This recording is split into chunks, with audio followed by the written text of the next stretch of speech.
आज हम लोग जानेंगे कि सर्वाइकल कैंसर जो होता है उसमें क्या अलार्मिंग सिम्टम होता है। सर्वाइकल कैंसर जो बच्चादानी का जो कैंसर होता है उसमें नंबर वन जो सिम्टम होता है उसमें पारवाइजिनल ब्लीडिंग मीन्स जोनीदार से ब्लीडिंग होना है। तो अगर पेशेंट्स का सपोज मेनोपॉज हो गया और पेशेंट्स का सडनली दिख रहा है कि पारवेजिनल आपका ब्लीडिंग हो रहा है और फिर से ऐसा लग रहा है कि मेन स्टार्ट हो गया, ये एक अलार्मिंग साइंस है। नंबर दो है कि post coital bleeding, that means patients का सेक्स या शावर्स के बाद उसका हस्बैंड या पार्टनर के साथ अगर उसके पारवेजिनल ब्लीडिंग स्टार्ट हो जाता है तो ये और एक लक्षण है जिसका हम लोग गौर कर सकते हैं सर्वाइकल कैंसर के लिए। Number three, number cervical cancer जब अर्ली स्टेज से बहुत ज़्यादा बड़ा हुआ स्टेज में मिलता है, स्टेज 3 में या स्टेज 4 अर्ली स्टेज में, देन स्टेज 4 में दो स्टेज होता है, एक है stage 4A, stage 4B। So stage 3 and stage 4A में जब ट्यूमर थोड़ा ज़्यादा बड़ा हो जाता है उसमें आसपास का जो ऑर्गन है उसमें दबाव सृष्टि करता है। तो उसके वजह से पेशेंट का कभी कभी होता है कि पीछे दर्द, बैक पेन लेके पेशेंट स्टार्ट कर सकता है फर्स्ट सिम्टम्स। सो पेशेंट्स का पारवेजिनल ब्लीडिंग एंड बैक पेन अगर हो सकता है तो हो सकता है कि पेशेंट का जो स्टेज है थोड़ा एडवांस स्टेज में पहुंच गया है। और क्या सिम्टम्स हो सकता है कि पेशेंट का और थोड़ा ट्यूमर अगर ज़्यादा स्प्रेड कर जाए, थोड़ा बड़ा हो जाए, तो आसपास में जो ऑर्गन्स है मेनली किडनी एंड जो यूरिनरी ब्लडर का जो यूरेटर बोलते हैं, जिसमें हम लोग मूत्रथली और किडनी का जो कनेक्शन वायर है, जो नलकी है, उसमें अगर चाप सृष्टि करता है तो उसमें बैकफ्लो यूरिन होके यूरिन पेशाब जो आना है वो कम हो जाता है और यूरिन ब्लैक फ्लो होके हाइड्रो यूरेटर नेफ्रोसिस, ये क्लिनिकल सिम्टम्स होता है, क्लिनिकल सिम्टम जिसमें वो क्या होता है कि बैकफ्लो यूरिन होने के बाद किडनी का सूजन हो जाता है। तो हाइड्रो यूरेटर नेफ्रोसिस होने के बाद बहुत देर दिन से अगर होता है तो उसमें क्या होता है कि किडनी फेलियर होने का चांस रहता है। तो ये हो गया आपका लोकलाइज्ड जो सिम्टम्स है उसमें। अगर पेशेंट्स का सिम्टम स्टेज 4B में चला गया, दैट मीन्स पेशेंट का प्राइमरी साइड छोड़ के पेशेंट का मेटास्टेटिक स्टेज में चला गया, एडवांस स्टेज में चला गया, बढ़ा हुआ स्टेज में चला गया, तो उसका बैक पेन के साथ पेशेंट्स का सपोज पेशेंट का बोन मेट्स है तो हड्डी में जो दर्द है वो हड्डी में दर्द के लिए भी पेशेंट प्रेजेंट कर सकता है।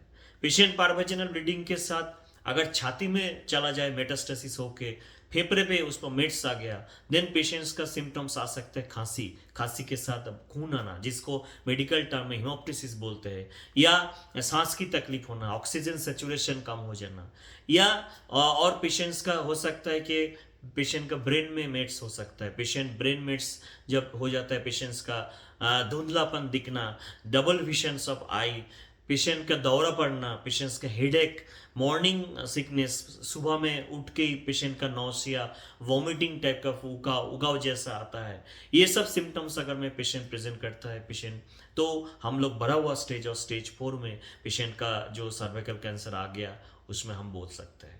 सर्वाइकल कैंसर सिम्टम्स लेके और इसका ट्रीटमेंट जो है अभी बहुत एडवांस स्टेज में चला गया है। जो भी लोकली एडवांस स्टेज में है हम लोग का पास कॉन्करेंट केमो रेडिएशन का एक बड़ा एक पार्ट प्ले करता है। अभी रिसेंट ट्रायल में कॉन्करेंट जो केमोथेरेपी और रेडिएशन थेरेपी के साथ इम्यूनोथेरेपी एडिशन हुआ है। तो इम्यूनोथेरेपी, केमोथेरेपी, रेडिएशन का साथ ऐड करके उसका जो अच्छा सर्वाइवल बेनिफिट दिखा है और अच्छा रिकरेंस फ्री सर्वाइवल देखा है जो थोड़ा बड़ा हुआ स्टेज 3 या स्टेज 4 में है।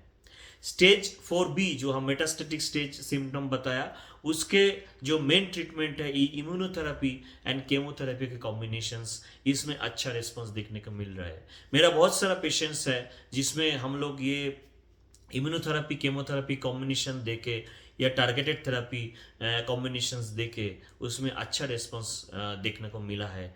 और हम लोग इन्वेस्टिगेशंस में जब पेशेंट ये बड़ा हुआ स्टेज में आता है, मेरा प्रेफरेबल है पेट सीटी स्कैन करना या MRI होल एब्डोमेन करना, जिसमें अच्छा पता लगता है कि कौन सा ऑर्गन इन्वॉल्व हुआ है, जिसमें इन्वॉल्व होकर अंदर चला गया ट्यूमर्स, जिसमें ब्लीडिंग चांस, अगर पेशेंट का ट्यूमर सामने चला गया तो पेशेंट का मूत्राथली जो है वो छेद हो सकता है। फिस्चुला बन सकता है। तो हम लोग जहाँ से बच्चादानी से जहाँ पे ब्लीडिंग पास होता है या नॉर्मल हम लोगों को जो पीरियड्स होता है उसी स्थान पे उसका मूत्र भी पास होता है। कभी कभी पेशेंट्स का रेक्टम पीछे जो मॉलदर होता है उसमें कनेक्शंस हो जाता है, फिस्चुला बन जाता है, उसमें हम लोग का जो मॉल होता है, जो स्टूल होता है, वो भी पास कर जाता है पारवाइजिनल से। तो ये सब है आसपास का लोकलाइज्ड एक्सटेंशन।